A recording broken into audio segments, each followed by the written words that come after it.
Planning your next post-COVID vacation? Be prepared with the help and expert advice of the Travel Guys.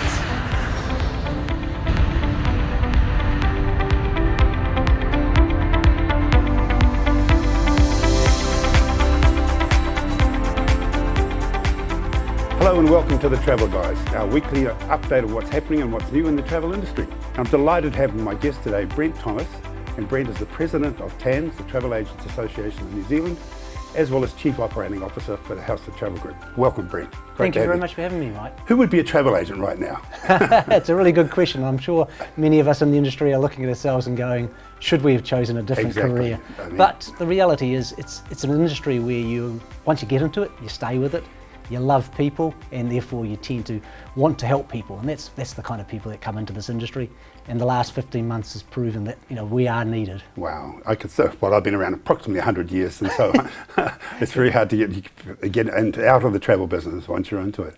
Brent, can you just explain TAANZ, the Travel Agents Association of New Zealand? You're the president. What actually is TAANZ? So it's a voluntary organisation for people to belong if they are travel agents in New Zealand. However, what it does represent from a travel agent's point of view is about 95% of the outbound market. So almost all travel agents are members of TAANZ, and the reason they are is because of some of the benefits it gives the New Zealand consumer, and also it makes sure that we've got certain regulations internally that make sure that people are complying with good practice to run a business. What does the member of the public get out of dealing with a TAANZ bonded agent? I think it's really important to stress that, particularly with what's happened in the last 15 months. Yeah, I think the first thing is that people's money is basically very secure, because what happens is client funds are separated from trading funds. So it's really, really important that people understand that as those funds come in, they sit into an account which is separate from running the business.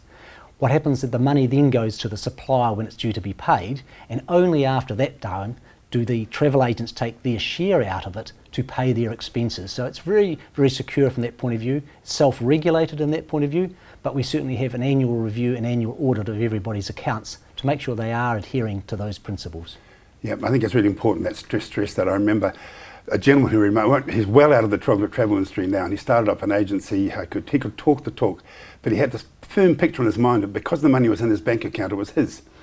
And that's the antithesis of what you're describing, and why it's so important to stress that client funds must stay in a client's account, fund account. Most definitely, and we've seen that over the last 15 months. COVID's been a disaster for our industry, very, very difficult for the New Zealand consumer. But I've noticed for all that issues that we've faced and all the costs that we've had to endure with very little income, we haven't had major collapses or any issues in terms of people who are TAANZ or Travel Agent Association of New Zealand bonded travel agents. Yeah. So we've had some incidences where people have gone under in the industry, but they're not a member of TAANZ. It's really, really important to notice. That's extraordinary, actually. I wasn't aware of that. I know of businesses, mutual friends of ours have had to virtually close their doors, but they've hung on by their fingernails and they've still kept trading.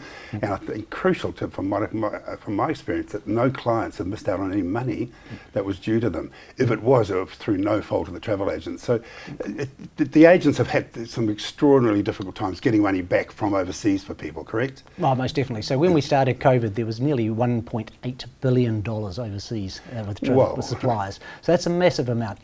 I think, not sure that everyone realises just how much cash that goes through a travel agency through New Zealand. But yeah, so there was a lot of money sitting overseas with suppliers, which we've had to handle over the last 15 months. And it is extraordinary. Here we are 15 months into this, and no member of the Travel Agents Association has defaulted on any client fund. And that's the same for the last few years as well. Again, even though I've been in the business a long time, I did not realise that there had been no defaults at all. It's a testament to how the people run their businesses within the Travel Agents Association, and it's also how we monitor it as well. So people have good security by booking with a travel agent who is bonded with TAANZ. We've still got about $500 million to work our way through, and we'll continue to do that because we are here to help the New Zealand consumer.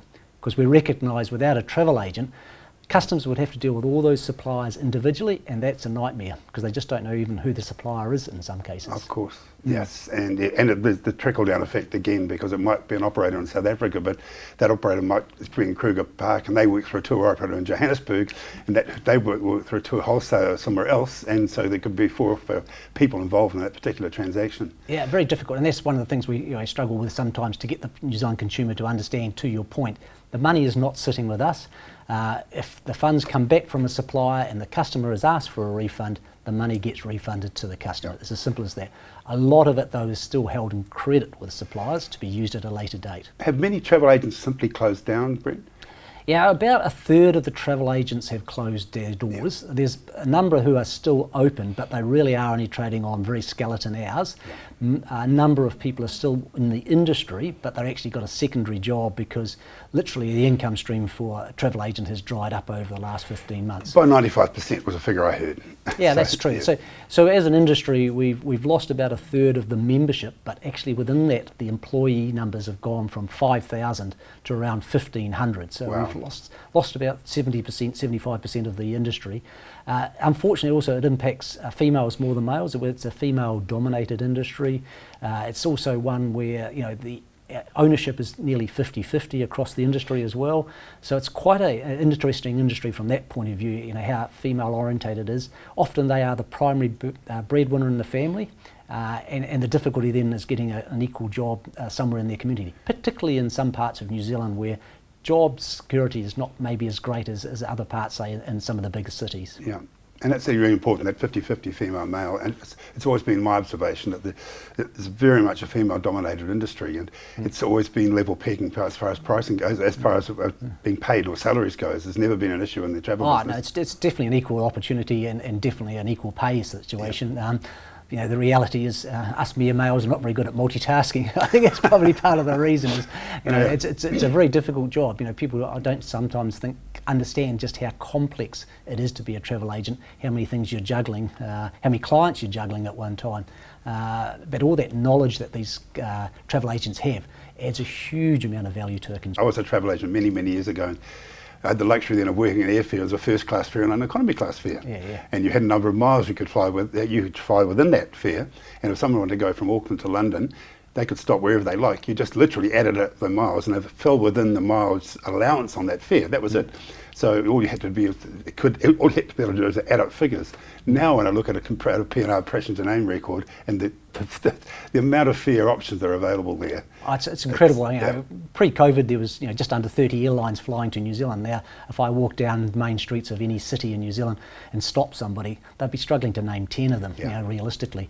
So there's a huge number of options pre-COVID, and one of the tricks coming back out of this is going to be how many can we get to come back to New Zealand. And it's not just about travel, it's about moving export goods as well and bringing imports as well. So a plane works on 4 components: passengers in, passengers out, cargo in and cargo out, and all of those are important. So we as a country, we need to be able to entice those airlines back. When you get that capacity, you get competition, and competition is great for the New Zealand consumer. That'll drive the pricing down. Yeah. I've noticed, particularly Brent, since COVID, that the advent of the travel broker concept has come into play more strongly, and I think it will continue to grow. Can you just explain the concept as a travel consultant, as someone who works in bricks and mortar and gets paid a wage to be there? A travel broker, can you explain the difference between the two? Yeah, so it is definitely an evolution. If you go back a few years, everybody basically worked in a bricks and mortar store, local retail store on the high street, main street, wherever, and you popped in to see them. With the advent of online, was a disruptor to the actual bricks and mortar. And then we've now got brokers. So a broker is a bit like, say, a mortgage broker. They'll come and visit you. The way that they get compensated is they need to make a sale, which they then get some commission from it, and that's how they drive their revenue. What's interesting to note, though, pre-COVID is bricks and mortars hadn't gone away. In fact, the sales through the bricks and mortar retail store had continued to grow over the last few years, even though we have online still coming in and we have the broker channel as well.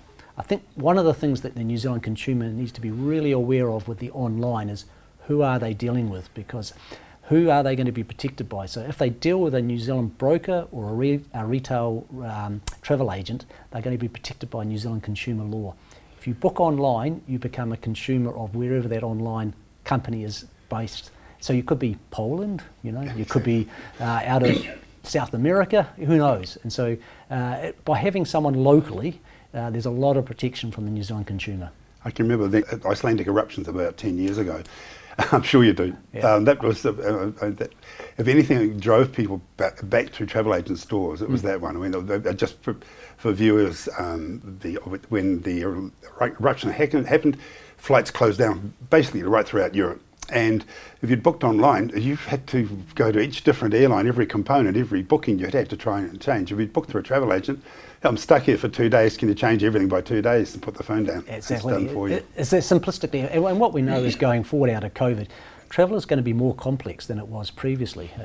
We don't know the requirements, even when you got the bubble with Australia. Is that going to change? Is there going to be need for saliva testing as our borders open up to other countries, or Australia's borders open up to other countries? So even what was considered a simple booking to Australia may become more complex, but definitely longer haul bookings are going to be more complex. Yeah, it's definitely going to go back to, in my day, again, going back many years, you had your two documents when you travelled anyway, your passport and your smallpox vaccination certificate. And the smallpox or yellow fever, depending what part of the world you went, but it was as important as your passport. We're going to see an electronic version of that, I'm quite sure, for the next couple of years at least. Yeah, definitely, and that's already in play now with IATA, which is they've got the travel pass, and then we've got IATA being the international aid. It's the how the airlines all talk to each other and bring cohesion between the whole of the industry, because there are, you know, again, over 200 airlines in the world, and obviously it's to get all that information you need to go through one sort of area. So so we're definitely going to see that going forward, that there is going to be a requirement for a consumer to have all those things. But it is also, you know, even right now, if you're going to one country, you might have to have a test within 48 hours of arrival. Other countries are 72 hours. As you start to depart, things can change on you. We've seen that recently as well. So it's a difficult, complex situation at the moment with travel. But will it go back to pre-COVID? It will go back in terms of travel numbers eventually, but it's going to be nowhere near as simple as it was previously. I'm quite glad I'm not a travel agent. My heart goes out to them, and I think I mentioned this a couple of times on air, but the extraordinary factor being, we've talked about before we started the show, that travel agents don't make a lot of money. The commissions are roughly, and they vary between, say, 3 and 10%. But as you pointed out, that's 3 and 10% of the airfare component. In the case of, I know particularly in an airfare to Niue, Niue had a great airfare of $440 return.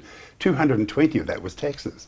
So a travel agent doesn't get commission on the taxes, they get the commission on the actual airfare component. Yeah. It's a volume game, or you're either a niche player. You know, that's where you have to play in terms of being a travel agent. But the reality is, yes, you know, it's not an industry that produces significant profits. It really is an industry that people get into. They love it. I mean, I've been here 23 years. It feels like more like, you know, 5 or 10 only. It goes very quickly. It's an industry, once you're in, you do really have passion for it. But it is also a, you know, high turnover, low margin industry. But people do it because the joy of sending someone away on a holiday, and then they come back into the store or back to the broker and show those pictures and the wonderful memories that they've created. You know, we have a saying that, you know, money you spend on travel, you know, is well spent. It's not actually, you don't actually spend it, you're actually investing in your own personal well-being and everything else. So holidays are something that people need to take, and the opportunity to travel overseas is something that New Zealand has almost got as a birthright. Yeah, because of positioning. I must say just very quickly, one of my favourite memories of being a travel agent, which was a few years ago now, a lady came in, I used to do some talk on Radio Pacific when it was a talk station, and she'd heard me. She came in, caught the bus in from Manurewa, and sat down to book herself to Sydney. Her husband didn't want to go. She had to save up for 9 months for a trip to Sydney for a week, and she had to work out a really cheap hotel that was good and safe for her. And when I got organised her passport, and when she came, she caught the bus in from Manurewa just to get her passport. She was so excited. And when she went and she came back, she had a wonderful time. But the coolest thing, about 3 months later, I was walking up Queen Street and I saw this Mrs. Gillan, I won't remember her name. And she had a satchel over her shoulder. And I said, "What are you doing?" She said, "Well, the trip changed my life," she said, "just going over experiencing Sydney. And so I've signed up at university to do a degree." And she did a degree in applied psychology, or some extraordinary thing. And I thought, it's just, I was walking on air when I went back to the office there, just a simple little thing like that. That's what travel can do for people. Oh, absolutely. You know, I mean, I was lucky enough enough, in earlier life I spent 9 years in the Caribbean. I was going to say, just tell us, how did you get back into this business? So I'm a chartered accountant by trade, so I, And you went to travel? And I went to travel. So then I went over, like people do, went to Europe for 6 months, but always had the intention of going living in the Caribbean. So I dealt with Cayman and Bermuda from New Zealand. And then so I went to Cayman for nine years, worked for Bank of America there most of that time, and just had a ball over there. Bet. But what it did was it created an opportunity for me to experience a different culture, something completely different to a little boy from Christchurch, So having 9 years in that kind of environment really inspired me to be to just go and see the world. So I'm lucky enough now to have seen about 40 countries around the globe, and it's about going to see those experiences. You learn about yourself, but you learn about the people over there. And it just makes you a better rounded person, I think, when you travel.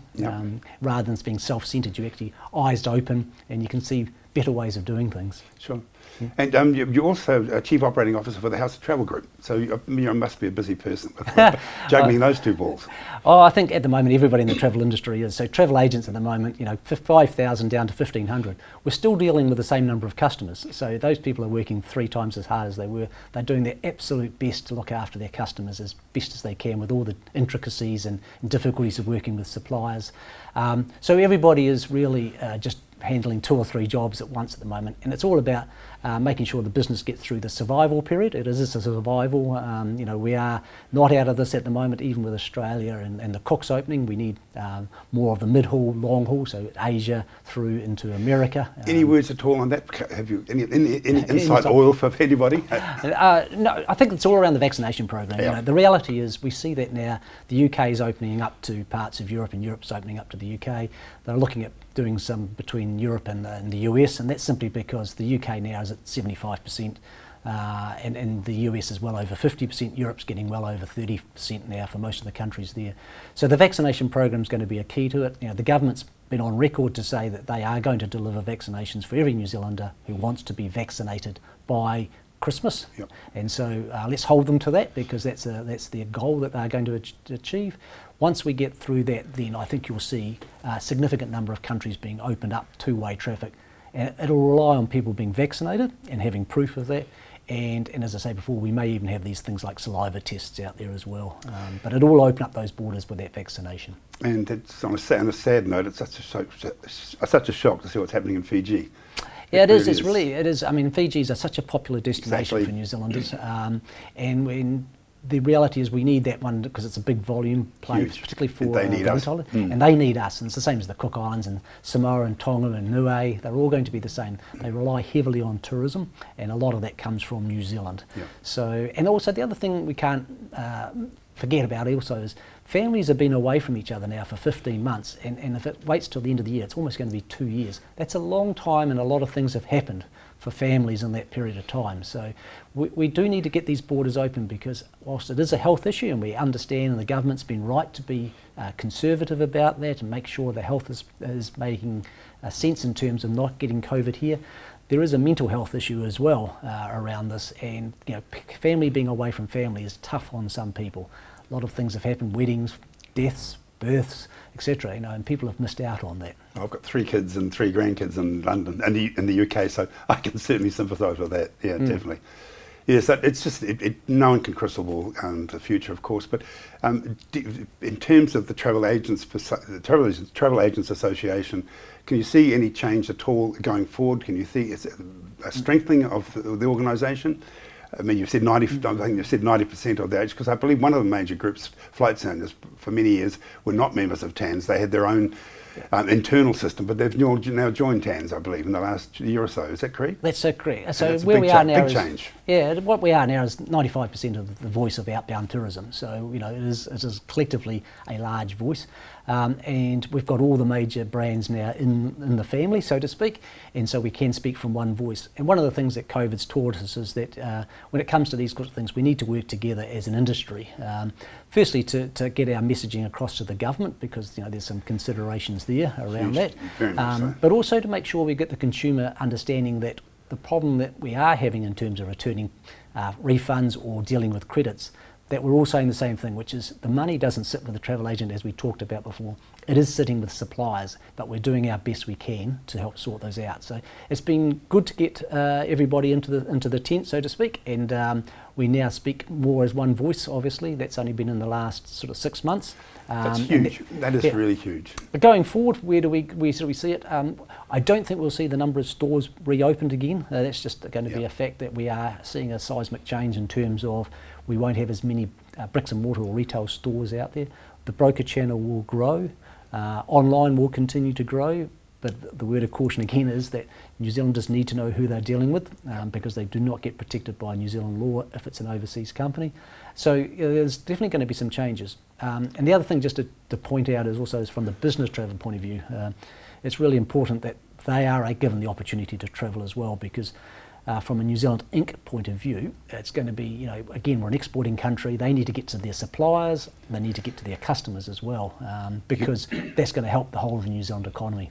You can only Zoom so many times. Yeah, we've all got really good at Zoom, but there's nothing like a front-to-front or person-to-person conversation. Yep. And that's, the thing about getting overseas and going for holidays.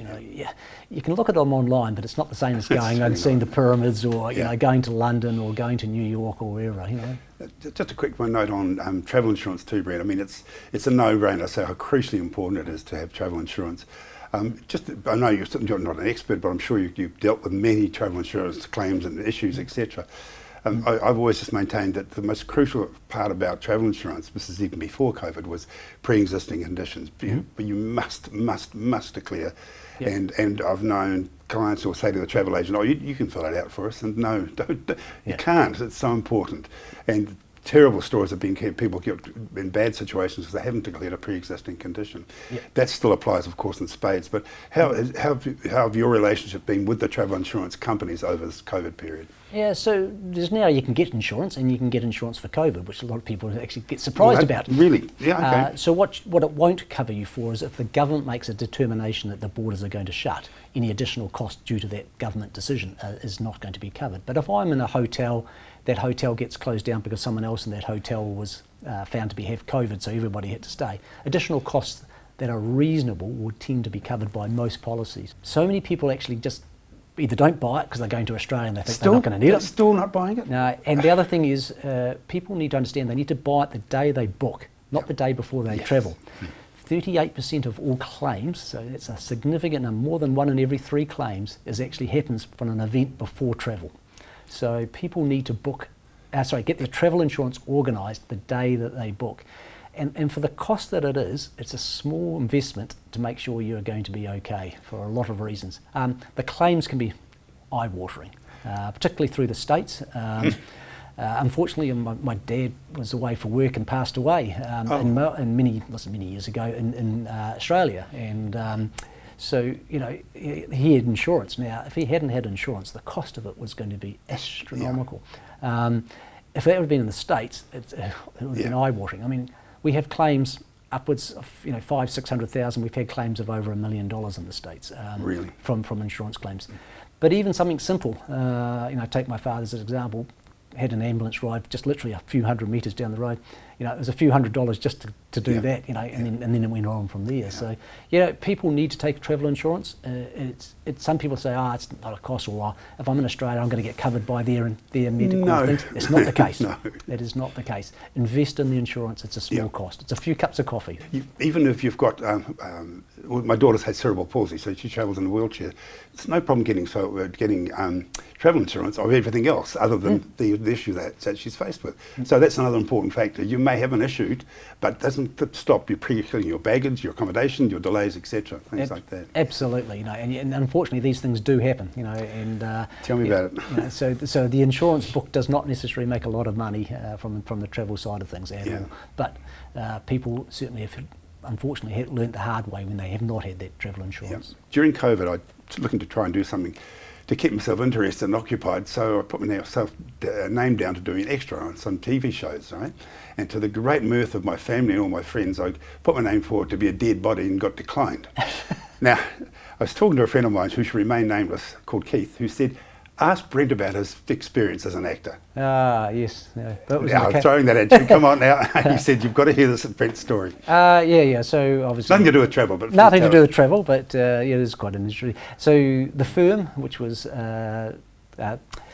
Tom Cruise Yes. and Gene Hackman, were the two main stars. They filmed a lot of that on the island of Cayman, where I was, and they asked for some extras. And I was one of the ones that were chosen to be in a scene. So yeah, so we did a scene around the waterfront of Cayman, where the two of those were in a van going around the waterfront. It was on cruise day, which means 3 days of the week, Cayman Islands has this massive amount of cruise passengers coming in. So there was about 15,000 came off the cruise ships, and there's probably about 2,500 around the waterfront watching this filming going by. Wow. And so, you know, here you are as a little old extra standing out in the middle of this massive crowd. So yeah, it was an experience, that's for sure. So yeah. Good one. So you made it to the big time. No, definitely not. Definitely not. No, it's just a little story from the days there. Well, Brent, thanks so much for coming in. It's been really good to talk to you. You put a positive spin on possibly a really difficult time, and I think it's just reconfirming again the importance of dealing with a properly bonded travel agent. Thank you very much for having us. Thanks again for coming in. Thank you. Cheers.